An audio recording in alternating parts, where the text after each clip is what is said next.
You are a chosen generation, a royal priesthood. Shalom. सबको जय मसीह की। खुदावंद खुदा आप सभी को सुनने वाले को आशीष दे और इस वचन के द्वारा परमेश्वर आपके जीवन में अच्छाई और भलाई चंगाई लेकर आए। हम परमेश्वर के कलाम में देखेंगे कि पहला सामुएल उसका 16 में लिखा है कि जब खुदावन ने सामुएल से कहा कि सामुएल तू जा और मैं जिसे चाहो उसे तू अभिषेक कर। देखो मेरे प्रिय भाइयों और बहनों, साउल राजा ने खुदावन के खिलाफ पाप किया था और समूएल उसके लिए शोक कर रहा था। और फिर खुदावन ने कहा कि तू कब तक उसके लिए शोक करेगा? जा, मैं तुझे कहता हूँ जिससे मैं चाहूंगा उसे तू अभिषेक कर और मैं तुझे यस्सी के घराने के पास भेजता हूँ। यस्सी के बेटों को मेरे लिए अभिषेक कर।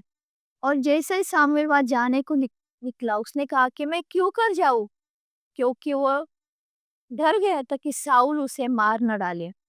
और फिर वहां जाकर ये खुदावन ने उसे कहा कि तू जा, यस्सी के घर जा। और जैसे ही वो यस्सी के घर पर गया, उसने देखा कि यस्सी के बेटे बड़े लंबे चौड़े हैं। उसके मन में आया कि शायद खुदावन ने इसको चुना है। और जैसे उसके एक एक बेटे कर उसके सामने आए, खुदावन ने उसे कहा कि मैंने इससे नहीं चुना, इसे अभिषेक मत कर। मैंने उसे नहीं चुना, उसे अभिषेक मत कर। और फिर साउल ने देखा कि यस्सी के कोई भी किसी भी बेटे को खुदावन ने अभिषेक नहीं किया। फिर उसने कहा कि तेरा और कोई बेटा है? उसने कहा हाँ है, लेकिन वो भेड़ चराने गया है। उसने कहा कि उसे बुला भेज, क्योंकि जब तक वो नहीं आता हम भोजन नहीं करेंगे।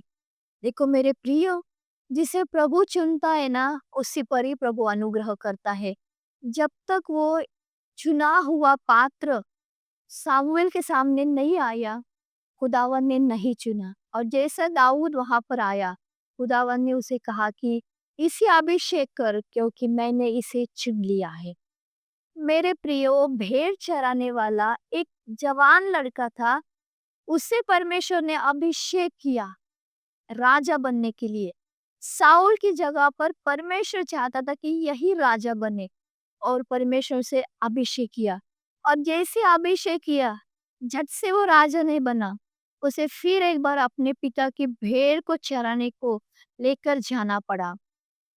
उसे राजा बनने से पहले उसके जीवन में परमेश्वर ने गोलियत को लेकर आया। उसने गोलियत को मारा, तब जाकर वो राजा बना। जब परमेश्वर हमें अभिषेक करता है, तब परमेश्वर हमारे जीवन में ऐसी कई बातें लेकर आता है कि उस बातों पर हम विजय हो और परमेश्वर के अभिषेक में चले। मेरे प्रिय और मेरे सुनने वाले भाई, परमेश्वर तुझे अभिषेक किया है। मेरी बहन, परमेश्वर तुझे अभिषेक किया है। उस अभिषेक में चल। शायद प्रभु ने बहुत पहले तुझे अभिषेक किया होगा, लेकिन कई बातों की वजह से, कई गलतियों की वजह से अभिषेक को अगर खो दिया होगा, तो तौबा कर और यीशु मसीह के पास फिर लौटा। वो खुदावन खुदा के पास फिर लौटा, क्योंकि तुझे अभिषेक किया है। कि परमेश्वर ने तुझे राजा बनकर चुना है। परमेश्वर ने उन लोगों के पास तुझे भेजना चाहता है कि जो लोगों को तेरे द्वारा बचाए जाए। देखो, साउल खुदावन के खुदा के विरुद्ध में वो पाप करता था, इसलिए परमेश्वर ने दाऊद को चुना। और जैसे दाऊद को चुना प्रभु ने, वो भेड़ चराने चला गया। लेकिन जब गोलियत को सामना करना उसको पड़ा, तो परमेश्वर उसको राजा बनाया। वो राजा जैसे गोलियत का सामना किया, राजगद्दी पर नहीं बैठ गया। साउल उससे जलस करने लगा, क्योंकि लोग कहने लगे कि साउल ने तो हजारों को मारा, लेकिन दाऊद ने लाखों को मारा। देखो, ऐसे लगा कि अभी भी वो राजगद्दी पर बैठेगा, लेकिन नहीं, उसको भागना पड़ा शाऊल के डर से, क्योंकि शाऊल उसको कहीं ना कहीं तरह से मारना चाहता था। लेकिन बहुत भाग दौड़ करने के बाद फिर कहीं जाकर राजा बन गया। और जैसे वो राजा बन गया, वो परमेश्वर हर एक उसकी लड़ाई में, प्रभु उसकी लड़ाई लड़ता था और उसको विजेता बनाता था। मेरे प्रियो, प्रभु ने दाऊद को अभिषेक किया है, प्रभु ने हमको अभिषेक किया, प्रभु ने आपको अभिषेक किया है।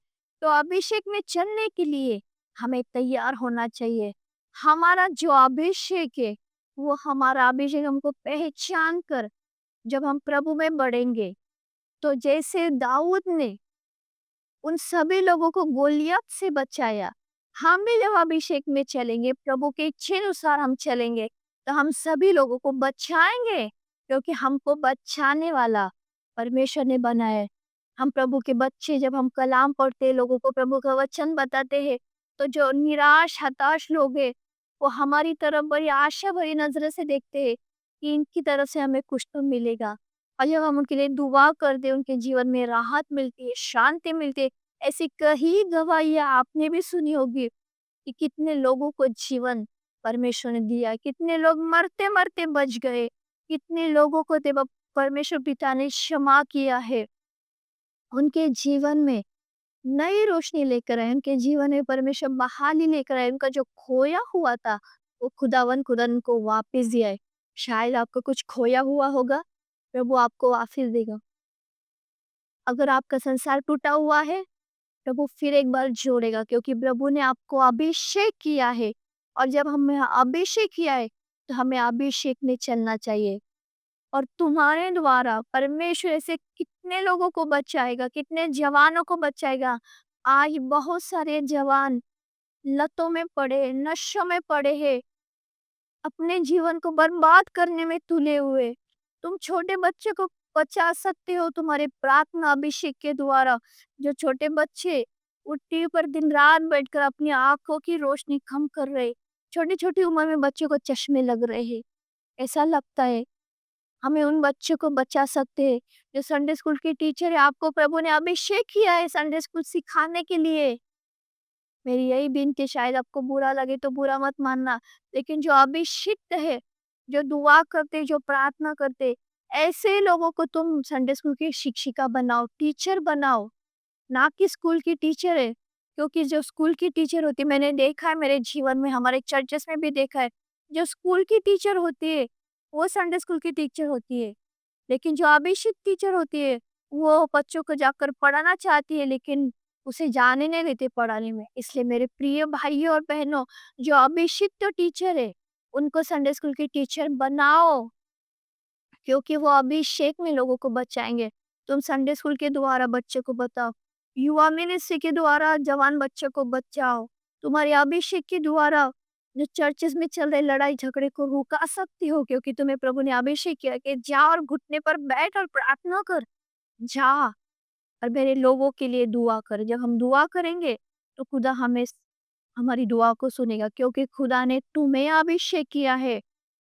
चलो अभिषेक में बढ़ो और हर लोगों को यीशु मसीह के पास लेकर आओ, क्योंकि आने वाला आएगा, उस दिन वो किसी को भी बख्शेगा नहीं। क्योंकि जब वो आएगा, तो न्याय करने आएगा। तो वो न्याय करने के आने से पहले हम अनुग्रह में आएँगे और तौबा करेंगे, और जो अभिषेक प्रभु ने हमें किया है, उस अभिषेक में हम चलेंगे, बढ़ेंगे और लोगों को बचाएँगे। यीशु मसीह आप सभी को सहायता करे और आपका अभिषेक और बढ़ाए, और प्रभु यीशु आपको अनुग्रह करे। आमीन।